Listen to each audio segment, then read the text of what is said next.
Hey, look what happened. Is this crazy? Donald Trump has been elected to a second term as president, defeating a resurgent Democratic nominee in Vice President Kamala Harris.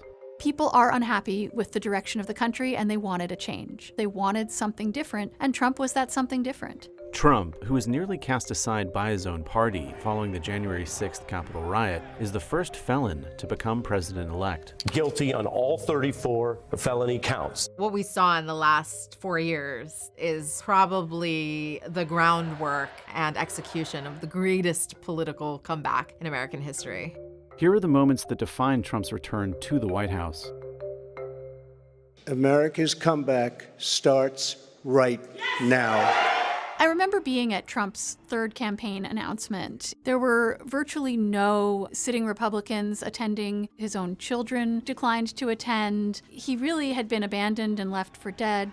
Many Republican lawmakers had turned to other candidates just 7 days after the GOP's lackluster showing in the 2022 midterm elections. But then, probably the single most important event in the Republican primary was Trump's first indictment. Trump was indicted 4 times after leaving office. Prosecutors accused the president of trying to overturn the 2020 election, knowingly holding on to classified documents, and paying off a porn star to benefit his campaign.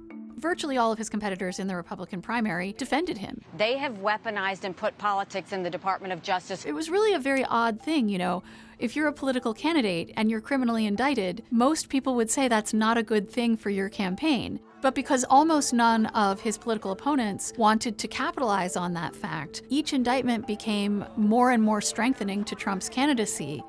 Trump's campaign capitalized on his legal woes as a fundraising opportunity, blasting emails that accused the Department of Justice of election interference. In late May, when Trump was convicted in New York State court of 34 counts of falsifying records to cover up hush money payments, his campaign raked in a record $34.8 million in small dollar donations. He had this residual goodwill with the vast majority of Republican voters. Many of them believed his false claim that the election was stolen, so they saw him as a sort of incumbent. On the campaign trail, Trump ramped up his incendiary rhetoric. They're poisoning the blood of our country. They're not humans. They're not humans. They're animals. We don't need another low IQ person.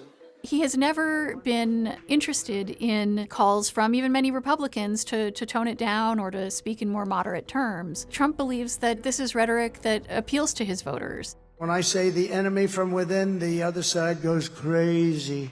The Trump campaign has really honed in on 2 issues: immigration and the economy. I remember being in Michigan and Wisconsin, and I'd ask people at his rallies, what's the most important issue to you? And they would say, the border. Trump was very effective in getting that message across to voters and making them fear migrants. They're eating the dogs, the people that came in. They're eating the cats. They're eating the pets. Trump's previous campaigns were sort of marked by this sense of disarray and disorganization. The ground game, as we call it, where they go and knock on doors and hand out pamphlets and physically go out there and get teams moving. It always paled in comparison to Democrats. An important factor in Trump's political success in 2024 was that he ran a much more professionalized and strategic campaign. What they wanted to do was focus on the tiny group of undecided voters. They call them persuadables. And go to those people. Food for everyone. Food for everyone. Because that's really where the effort should be put, not just blindly knocking on people's doors and saying, hey, please vote for Donald Trump. After the Republican primary, Trump's team laid the groundwork for a tough battle in November. The former president maintained a sizable lead in the polls over Joe Biden as voters grappled with the sitting president's age. And then, in late June, if we finally beat Medicare. Thank you, President Biden. President Trump? Well, he's right. He did beat Medicare. He beat it to death. One of the most astonishing events to come out of this election was the debate between Joe Biden and Donald Trump. The next 2 weeks after that, the Trump campaign did something very unconventional for the Trump campaign, which was to lay low, because all the focus was on Joe Biden. Then, out of the blue, literally came the assassin's bullet, which came within a fraction of an inch of ending his life.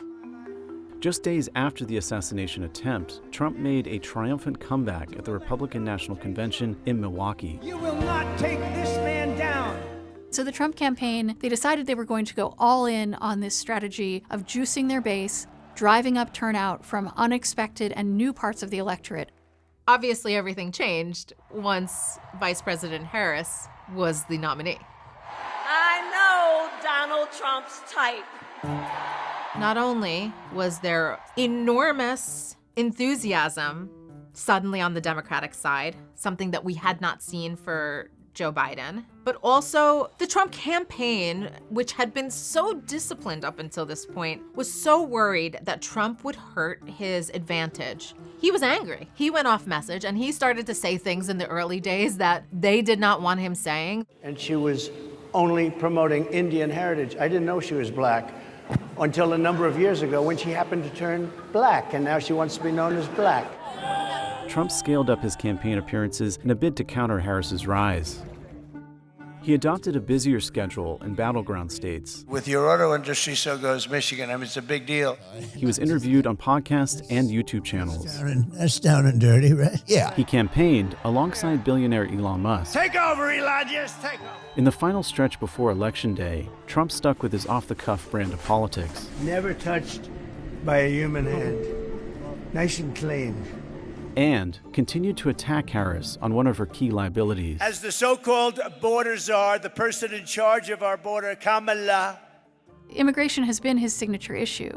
We've seen more and more Americans come around to Trump's point of view on the issue of the border. People are fed up. They feel that nothing's been done, that the border is in chaos, and that tough action is needed to address it. As president, Trump has proposed sweeping tariffs on foreign imports, hardening U.S. borders, and deporting millions of immigrants living in the country illegally. This is really an important moment definitely for Democrats, but for the country in general. Despite all these things that normally would overshadow a candidacy, in his case, propped him up and got him through to victory again. Kamala Harris also did him some favors by not really distinguishing herself from the administration she was a part of. Once he was able to remind people that she was essentially the incumbent, that she was part of a status quo that people didn't like, and that he represented a departure from that status quo, he was able to